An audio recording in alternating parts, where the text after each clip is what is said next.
Hello, and thank you for listening to today's episode of JATCast, the official podcast of the Journal of Athletic Training. I am your host, Luke Donovan. This month we will discuss 2 articles over 2 short episodes from the upcoming issue of the Journal of Athletic Training.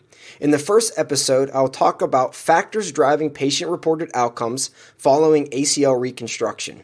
Well, the second episode will explore variables that predict limb symmetry index values across 6 hopping tests to aid in developing patient-specific return-to-play benchmarks. As a reminder, the article discussed today can be found on the JAT website, natajournals.org. And please remember that all content from JAT is open access to all readers thanks to the funding from the National Athletic Trainers Association. The first article title is, "What are our patients really telling us? Psychological constructs associated with patient-reported outcomes after anterior cruciate ligament reconstruction." Authored by Dr. Julie Burland and colleagues from the University of Connecticut, Appalachian State University, and the University of Michigan. Let's survey the scene. ACL rupture is common in sport and often results in numerous negative long-term physical and psychological consequences. The physical consequences of ACL rupture and reconstructive surgery is well documented, while psychological impact of the injury and subsequent surgical treatment is less understood. Some recent studies have found that following ACL reconstruction, patients were likely to report hesitancy with movement and a fear of re-injury. In order to provide comprehensive treatment following such an injury, patient-reported outcomes, also referred to as PROs, are commonly implemented into clinical practice to quantify the patient's perceived disability. Specific to knee pathologies in patients who undergo ACL reconstruction, the International Knee Documentation Committee, also known as the IKDC form, and the Knee Injury and Osteoarthritis Outcomes Score, or KOOS, are 2 popular scales that can be used to measure function, pain, symptoms, and quality of life. Other PROs, such as Tampa Scale of Kinesiophobia, or TSK, and the ACL Return to Sport After Injury Scale, or ACL-RSI, were developed to assess a patient's fear of movement or fear of feeling pain, and to quantify re-injury and readiness to return to sport. Despite the increasing prevalence of using PROs in practice, little evidence is available to discern why some patients report poor PROs while others do not. Therefore, the purpose of this study was to unveil factors that are responsible for lower responses on PROs. Identifying the barriers to positive perceived function, confidence in movement, and confidence in return to sport following ACL reconstruction can help clinicians better facilitate a whole-body path to full recovery. The authors elected to use a mixed method study design to allow them to collect both quantitative and qualitative data almost simultaneously, and then integrate the data within the results to provide a comprehensive interpretation.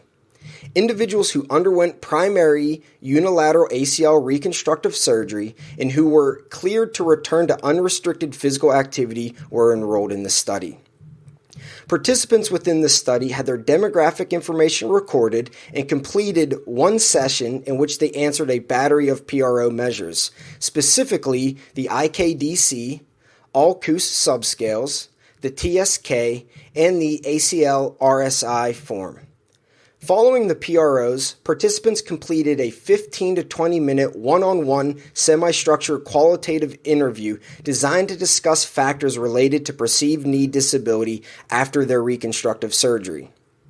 The semi-structured interview guide was developed by 2 content experts in the field of sports psychology and qualitative methodology, and was pilot tested by patients who underwent ACL reconstruction prior to being implemented into the study.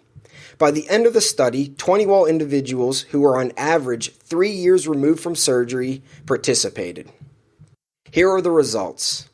The analysis identified 2 clusters where 10 participants were classified as having high levels of perceived disability and 11 participants were classified as having low levels of perceived disability.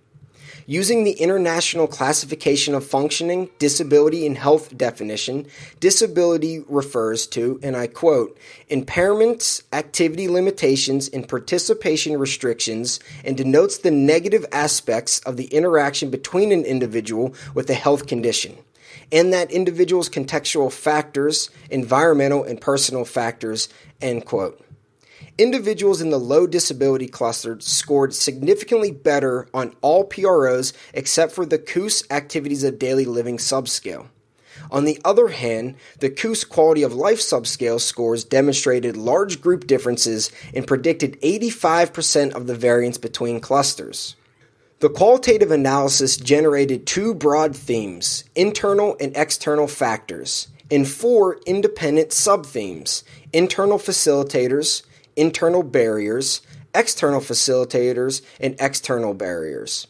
Internal factors were predominantly factors an individual could control, while external factors were factors from an outside entity mostly out of the control of the patient.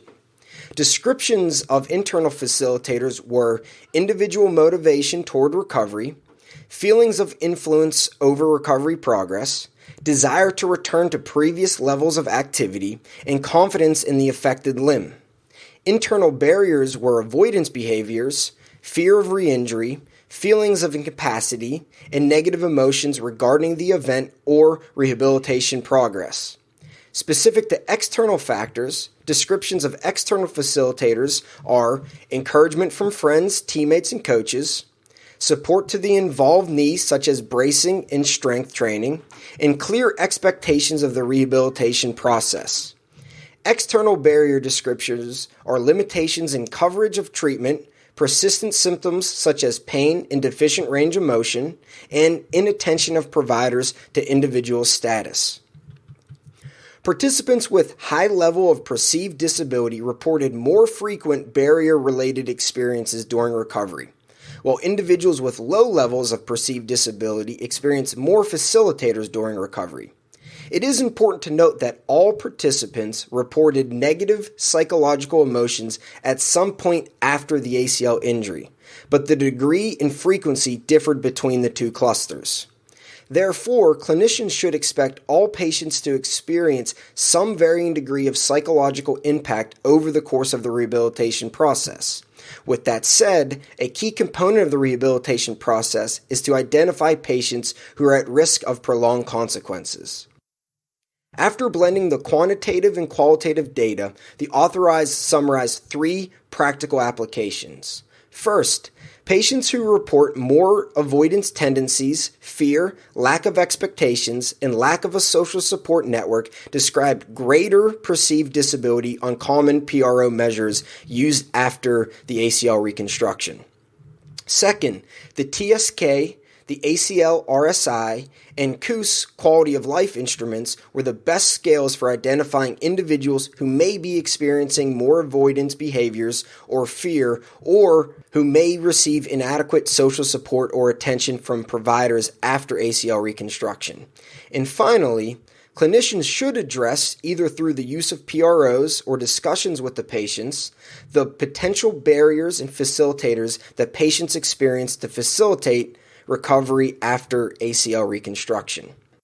Well, that's it for today's JATCast. Please remember to rate and subscribe to the podcast, which is available on iTunes, Google Play, Spotify, YouTube, and Stitcher.